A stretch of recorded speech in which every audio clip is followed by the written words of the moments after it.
본문의 말씀은 처음으로 교회가 생겼던 때에 있었던 첫 부흥에 대한 두 번에 걸친 말씀의 내용입니다.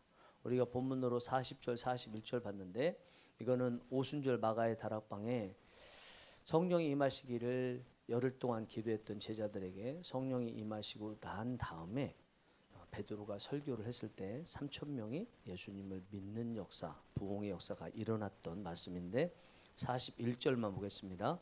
그 말을 받은 사람들은 세례를 받음에 이날에 신도의 수가 3천이나 더하더라. 베드로의 설교에 3천 명이나 세례를 받고 교회의 일원이 되었다는 말씀이에요.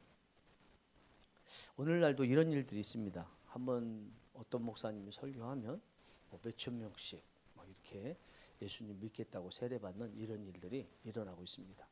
우리 교회에도 이런 일이 일어나기 원하고, 또 오순절 마가다락방에 임하셨던 성령님은 그때 성령의 임재에 대한 요엘서 2장 28절의 말씀을 완성하신 게 아니고 그 말씀 모든 민족에게 성령을 보여주신다는 그 말씀의 시작이기 때문에 지금도 완성을 위해서 계속 역사하시고 계시고, 어느 순간이 되면은 이 일을 엄청난 부흥으로 이루실 것입니다. 우리에게 그런 은혜가 있기를 원합니다.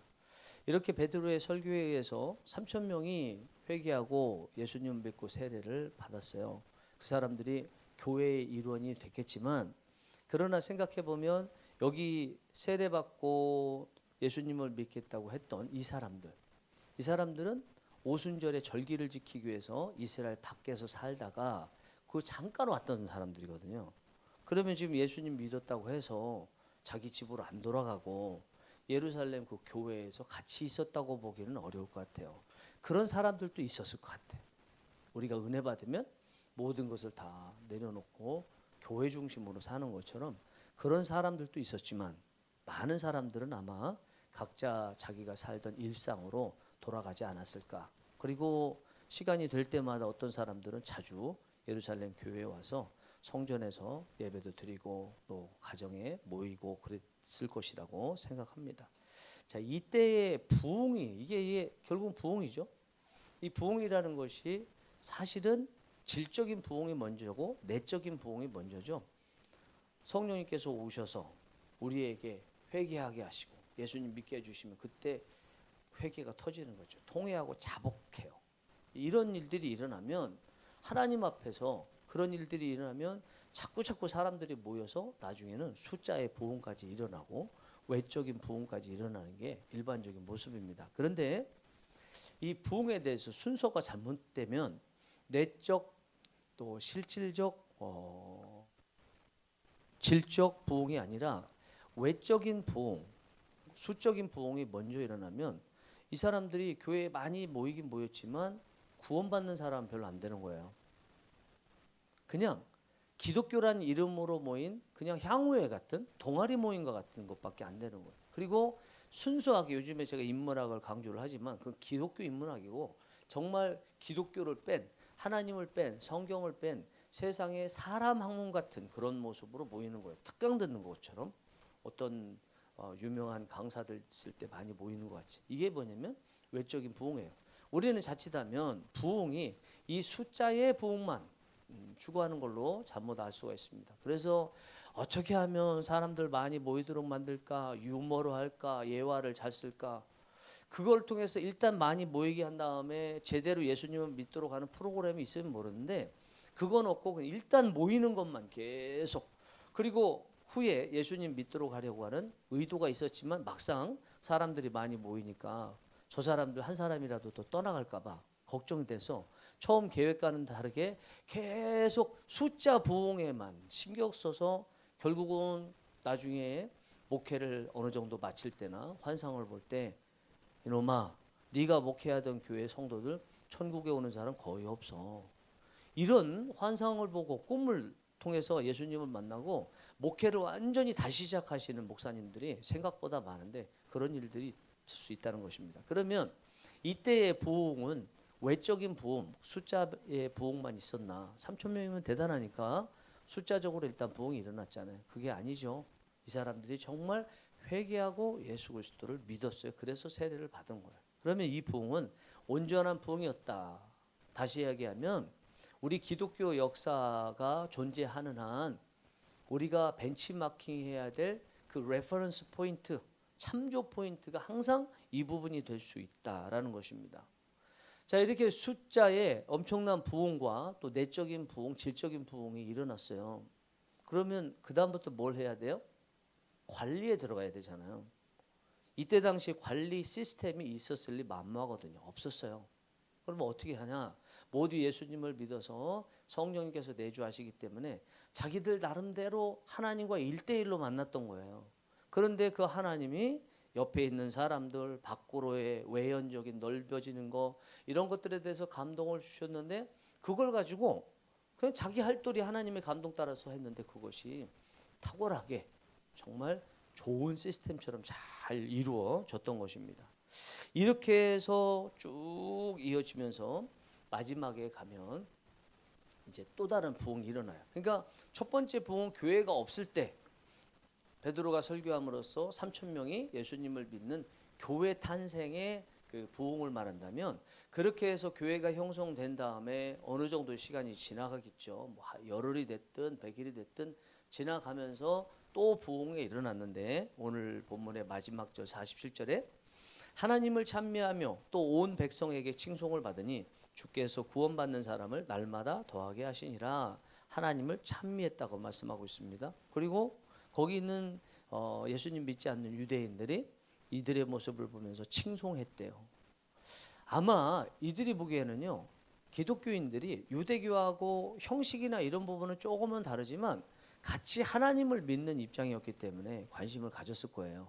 그런데 자기들은 종교 지도자들에 의해서 율법으로 엄청나게 짐만 지우고 힘들고 하나님을 믿는다는 것이 행복한 일이어야 되는데 이거는 뭐 율법만 있으니까 너무 힘들었는데 기독교인들 보니까 그렇지 않거든요. 하나님을 찬미하는데 그게 억지로 유대인들이 종교 지도자들이 채찍을 가지고 때리듯이 하는 그것으로 강제적으로가 아니라 속에서부터 뭔가 올라오는 본인이 직접 체험한 것 같은 그래서 하나님을 찬양하지 않으면 견딜 수 없을 것 같은 그런 기쁨의 모습으로 찬양하는 것을 보고 야, 저 사람들 정말 좋다라고 나름대로 또 하나님을 온전히 찬양한다고 칭송을 했다는 것입니다.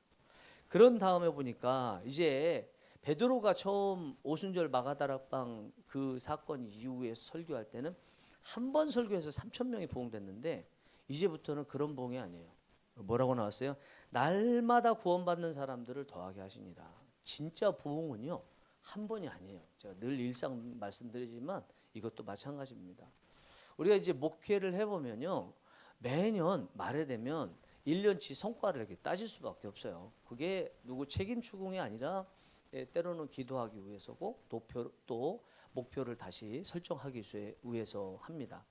근데 그때 부흥이 많이 되잖아요. 처음 목회하는 사람은 그거 엄청 좋아하거든요. 좋죠. 부흥이 많이 됐으니까. 그런데 다음 해를 생각하면 그 좋아하면 안 돼요. 다음 해 되면요. 이제 올라간 것이 기준이 돼서 더 부흥해야 되거든요. 부흥도 이번에 부흥이 예를 들어서 200%가 부흥됐다 그러면 내년에 100% 부흥해도 만족 못해요.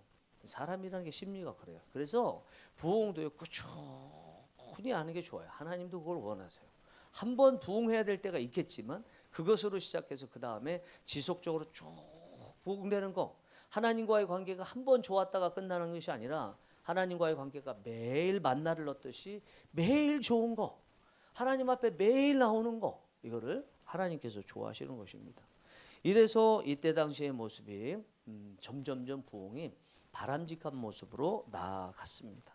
자, 이들의 이런 구체적인 모습을 나타낸 말씀이 43절에서 46절이에요. 그러니까 47절에서 날마다 부흥이 일어나고 하나님을 찬미하고 백성들에게 칭송을 받았는데 그런 모습의 구체적인 모습이 그 앞에 43절에서 46절까지 4절에 걸쳐서 나와 있습니다.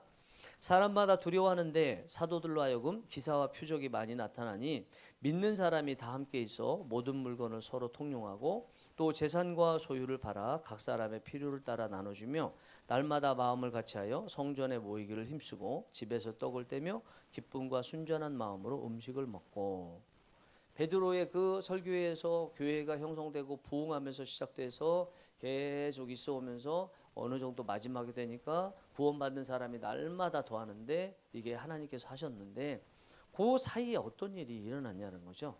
날마다 성전에 모이기를 힘쓰고, 이때는 교회가 없었기 때문에 성전에서 모였어요. 성전에 이방인의 뜰이라든지 이런 데서 주랑 같은 데서 모였습니다.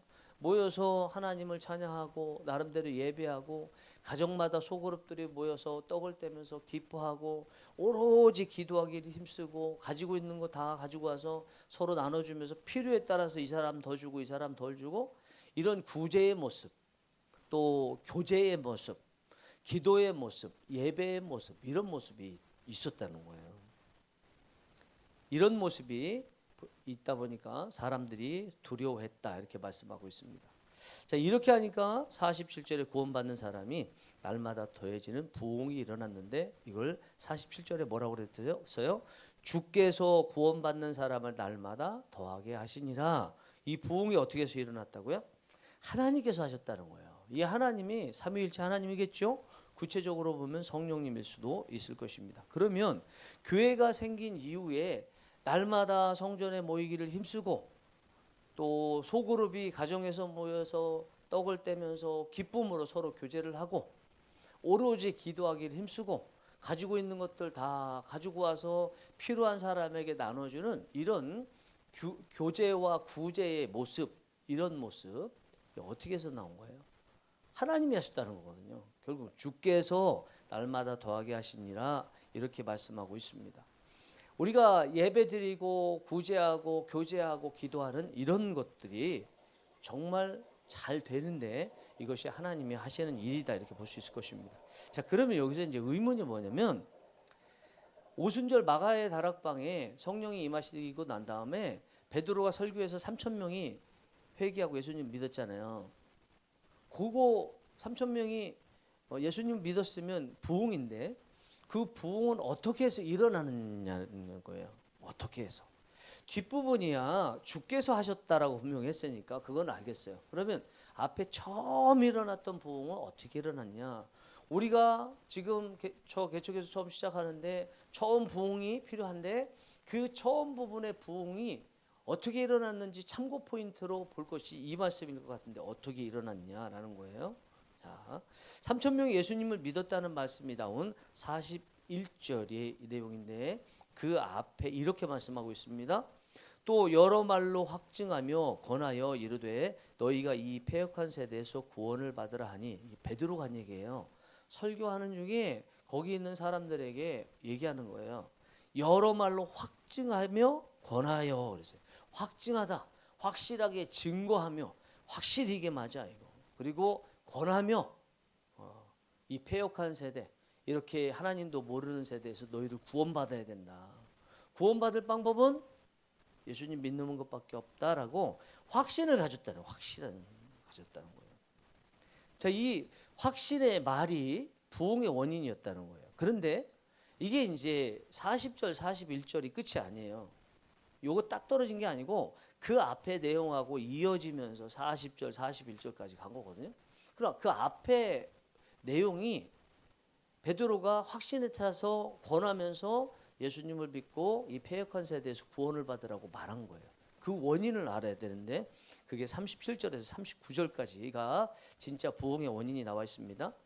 그들이 이 말을 듣고 마음에 찔려 베드로와 다른 사도들에게 물어 이르되 형제들아 우리가 어찌할꼬 하거늘 베드로가 이르되 너희가 회개하여 각각 예수 그리스도의 이름으로 세례를 받고 죄 사함을 받으라. 그리하면 성령의 선물을 받으리니 이 약속은 너희와 너희 자녀와 모든 먼데 사람 곧 주 우리 하나님이 얼마든지 부르시는 자들에게 하신 것이라 하고, 그리고 나서 40절 41절 37절 베드로가 막 설교했더니 설교를 들은 사람 그들이 이 말을 듣고 베드로의 설교 말씀을 듣고 마음에 찔려 베드로와 사도들에게 물었어요. 형제들아 우리가 그럼 어떻게 해야 되겠니? 이렇게 물었어요. 그랬더니 베드로가 하는 말이 너희가 각각 회개하여, 이게 중요해요. 너희가 회개하여 각각 구원은 각각 받는 거야. 너희가 회개하여 각각 예수 그리스도의 이름으로 세례를 받고 죄 사함을 받으라. 세례를 받으라는 게 뭐예요? 예수님을 믿으라는 거죠. 세례는 예수님을 믿은 증거잖아요. 그러니까 이렇게 하면 너희가 죄 사함을 받고 그리하면 성령의 선물을 받으리라. 너희가 죄 사함 받는 거, 구원 받는 거 이거는 일단은 회개해야 돼. 그리고 예수님을 믿어야 되고 믿었다면 너희가 마음으로 믿어 의에 이르고 입으로 시인하여 구원에 이르는 것을 사람들 앞에서 보이는 세례를 받으면 돼. 그러면 너희가 구원도 받고 성령의 선물을 받을 수 있어. 이렇게 얘기하는 거예요. 여기 성령의 선물이라는 거는요, 해석이 두 가지가 있습니다. 성령을 선물로 받는다. 아니면 성령께서 주시는 선물을 받는다. 두 개 다 가능하다고 저도 생각합니다. 자, 한번 여러분 정리 한번 해보겠습니다. 요 앞에 부분 이렇게 한 다음에 이 말 한 다음에 베드로가 확신을 가지고 확증하며 권하여 이 패역한 세대에서 구원을 받으라 말하니까 사람들이 회개하고 세례를 받았단 말이에요. 그러면 베드로의 이 확신 있는 말은 어떤 말이에요? 앞의 내용이죠. 너희가 회개하고 각각 예수 그리스도를 믿으라 이거잖아요. 예수 그리스도를 믿는 믿음에 대한 예수님의 그 구원 복음에 대한 확신이 있었다는 거죠. 베드로가 그걸 확증하고 권하여 복음을 전하는데 힘없이 믿으시겠어? 이게 아니라 자기도 성품상으로는 그러고 싶은데 복음이 자기 안에서 뜨거워서 견딜 수 없어서 여러분 예수 그리스도 외에는 구원받을 방법이 없습니다 라고 확실하게 얘기할 수밖에 없었다는 거예요. 그랬더니 이 사람들이 회개하고 세례를 받았다는 것입니다. 여기까지만 보면 성령의 선물이 뭔지는 알 수 없습니다. 자, 그럼 베드로가 한 얘기는 두 가지입니다. 하나는 구원받는 방법, 조건, 그죠? 회개하고 각각 예수님을 믿어 세례를 받으라. 그렇게 되면 어떻게 된다고요? 너희가 구원받고 뒤에 성령의 선물을 받는다. 그럼 이 사람들이 회개하고 예수 그리스도를 믿어서 세례를 받았죠?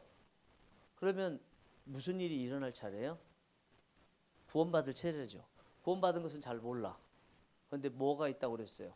성령의 선물을 받는다 말씀했죠. 이제는 성령의 선물을 받는 것이 이제 나타나야 된다고 볼 수 있습니다. 그러면 성령의 선물은 뭔가? 순서상으로 봤을 때 앞에 세례까지 다 받았으면 그 다음에 무슨 차례예요? 뭐 할 차례예요? 성령의 선물이 보여져야 될 차례죠. 그렇죠. 그게 42절을 보면 41절까지가 회개하고 세례를 받은 거니까 그러면 성령의 선물을 준다고 했으면 성령의 선물이라는 말이 없어도 그 뒤에 나오는 건 뭐다? 성령의 선물과 관련이 있을 것이다 볼 수 있겠죠. 42절 그들이 사도의 가르침을 받아 서로 교제하고 떡을 떼며 오로지 기도하기를 힘쓰니라. 사도의 가르침을 받아 설교하는 내용을 잘 듣고 그 말씀을 명심하며 서로 교제하고 떡을 떼고 그리고 오로지 기도하기를 힘쓰니라. 이거 보니까 누가 시킨 것 같아요? 베드로가 시켰을까요? 사도들이 시켰을까요? 아니겠죠. 성령님께서 시키셨겠죠. 앞에도 분명히 얘기했잖아요. 구원받고 난 다음에 뭐 한다고요? 성령의 선물을 받는다. 그러면 성령님께서 선물로 주시는 것이 뭐예요? 서로 말씀을 잘 듣게 하고 교제하게 하고 기도에 오로지 기도를 열심히 하도록 하는 것. 이것이 성령님께서 선물로 주신 것이라는 것입니다. 우리가 기도하는 거 성령이 말할 수 없는 탄식으로 너희 빌바를 친히 간구하시느니라는 말씀도 있는 것처럼 로마서 8장 26절에 여러분 기도도 성령이 주시는 선물이라는 거예요. 기도를 부담으로 여기면 안 돼. 이 기도는요 선물이에요. 선물. 따라하겠습니다. 기도는 선물이다.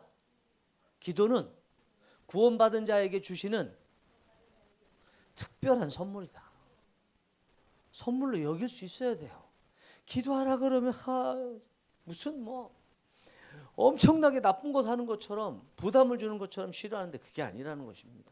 자, 그러면 오늘 본문의 말씀을 두 군데 부흥에 대한 말씀을 봤는데 자, 정리해 보겠습니다. 첫 번째, 교회가 생길 때의 부흥은 베드로가 전한 확신의 복음의 말씀으로 인해서 생겼다. 목회자는 이 단에서 말씀을 전할 때 확신을 가지고 복음이 이런 능력이 있습니다라고 그렇게 전할 수 있어야 되고 이 단에서 내려와서 삶의 자리에 있을 때 사람들에게 복음을 말할 기회가 있으면 그때도 복음에 그 확신을 늘 가지고 있어야 된다. 성도님들은요 여러분들께서 삶의 자리에서 또 교회에 오셔서 이제 전도대로 전도하는 활동도 하시겠지만 어느 때든지 전도할 때는 그냥 전도하는 게 아니라 복음의 확신을 가지고 나가서 전도해야 그 성령의 역사가 나타날 수 있다는 것을 의미하는 것이죠. 우리가 항상 초대교회 사도들과 성도들처럼 복음의 기쁨으로 충만하고 그것이 복음을 전할 수 있는 도구가 되게 되면 그 전하는 메시지와 표정은요 성령 충만한 모습으로 나타납니다. 그리고 그것이 부흥으로 연결이 됩니다. 여러분, 부흥은 이걸 보면 하나님이 주시는 거 맞죠? 주께서 구원받는 사람을 날마다 더하게 하시니라. 그런데 하나님께서 누구에게 이런 부흥을 주셨어요? 예수 그리스도를 믿은 사람, 그리고 세례를 받은 사람, 그렇죠? 그리고 특별히 이제 지도자들에게는 이렇게 말씀을 확증하며 권하여 말하는 사람, 복음으로 충만한 사람들에게 부흥을 주신 거죠. 물론 이 부흥은 부흥과 관계되어서 준비되지 않은 사람에게도 주실 수는 있어요. 그러나 기독교 역사를 아는 제 입장에서 수없이 많은 부흥에 대한 말씀을 봤을 때 실제적으로 부흥은 하나님께서 막 주시지 않더라고요. 꼭 성경 공부를 몇 년 동안 오래 하든지 몇 사람이 모여서 막 눈물을 흘리며 기도하든지 그 헤이스틱 프레이어라고 있잖아요. 헤이스틱 프레이어. 그 기도하는 사람 몇 사람들이 계속 기도하다가 어느 날 집에 가는데 비가 오니까 건조땀이 아래서 이게 비를 피했어요. 근데 야, 우리가 이렇게 있지 말고 우리가 그래도 기도 모임 하는 사람들인데 함께 기도하자. 그래서 뜨겁게 기도하다 보니까 어느 사람이 갑자기 일어나서 야, 나하고 저 동방의 나라 조선에 갈 사람 손들어. 그렇게 해서 그 사람들이 우리나라에 왔던 거예요. 그걸 헤이스택 프레이어라고 그러는 거예요. 그런 역사들이 나타날 수 있는 것은 바로 성령님께서 우리와 함께 하시면서 일어나는 거다. 그런데 그것이 이렇게 먼저 우리가 기도로 준비하느냐에 따라서 나타난다는 것입니다. 부흥의 시기는 하나님이 정하십니다. 그러나 부흥이 일어나느냐 아니냐의 여부는 누구에 달려 있다고요? 우리에게 달려 있는 거예요. 복음의 열정으로 기도하고 또는 성경 읽고 아니면 기도와 성경을 읽든지 복음의 충만한 가운데 있는 사람 교회에 하나님께서 부흥을 주신다는 것입니다. 그 부흥의 시기만 생각하면 하나님께 달려 있으니까 우리가 할 건 아무것도 없다 생각할 수 있지만요. 그러나 부흥의 여부는 우리에게 달려 있으니까 우리가 늘 부흥을 하나님께서 주실 수 있는 사람으로 준비해야 되겠다는 생각을 이 말씀을 통해서 할 수 있게 됩니다. 둘째, 부흥이 일어나 교회가 형성된 후에는 교회에 다시 구원의 숫자가 점점점 많아졌는데 그것이 주께서 하셨다고 말씀했습니다. 일상의 성도들의 모습, 그것이 교제하고 또 구제하고 오로지 기도에 힘쓰고 성전에 모이기를 힘쓰고 기쁨으로 하나님을 찬미하는 성도다운 이런 모습이 점점점 많아지면서 부흥이 일어나는데 이게 어떻게 해서 일어난다고요? 하나님이 주신다는 거예요. 주께서 하나님이 하신다. 세 번째, 그러면 베드로가 회개하고 세례를 받으라. 그러면 구원을 받고 성령의 선물을 받으리라 그랬잖아요. 그러면 이제 회개하고 예수님을 믿었어요. 그리고 구원받았어요. 그 사람들에게 성령의 선물이 주어지는 것이 자, 회개하고 믿은 게 41절이고 주어지는 것이 42절, 기도하고 또 구제하고 하는 것이라는 42절만 있는 줄 알았더니요. 말씀을 쭉 읽어보니까 42절부터 시작해서 42, 43, 44, 45, 46, 47절까지 다 구원받은 사람에게 성령의 선물로 주신 것들이에요. 그것이 완결판으로서 한마디로 표현한 것이 47절에 주께서 구원받는 사람을 날마다 더하게 하시니라. 다시 정리해보자면 처음에 베드로의 설교를 듣고 그 설교가 확신 있는 말의 설교를 듣고 베드로가 너희들 회개하고 예수 그리스도를 믿으면 구원받고 또 성령의 선물을 받을 거야 해서 앞에서 회개하고 세례를 받았습니다. 이제 베드로의 말에 따라서 남은 것은 성령의 선물을 받는 것인데 그 성령의 선물 받는 내용이 42절부터 47절까지 그 계속 있더라는 거예요. 그것이 우리 교회에서 있는 건강한 모습, 일상의 모든 모습이 다 성령님께서 주신 선물이다. 것입니다. 그때 우리 교회가 날마다 성장하고 부흥하는 역사가 일어날 수 있다는 것입니다.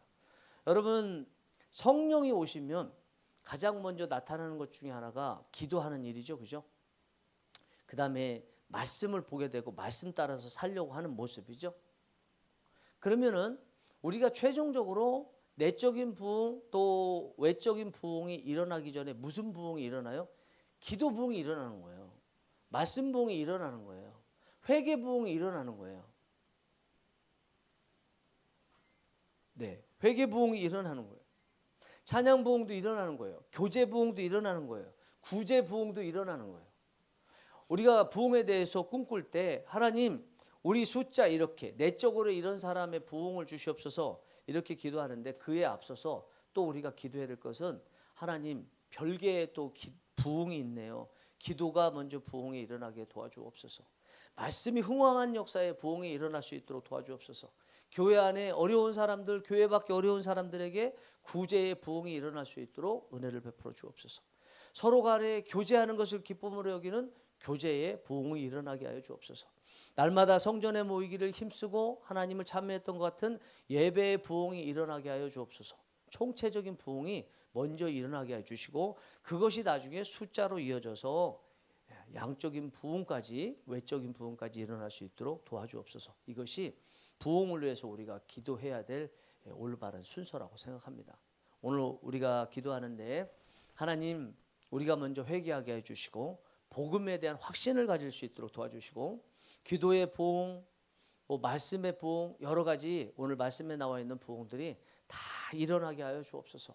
그렇게 되면 최종적인 숫자의 부흥 이거는 하나님이 주실 줄 믿습니다. 그건 하나님의 역량이니까 하나님께 맡기겠습니다. 이렇게 우리가 기도하는 귀한 시간이 되었으면 좋겠습니다. 기도하시겠습니다.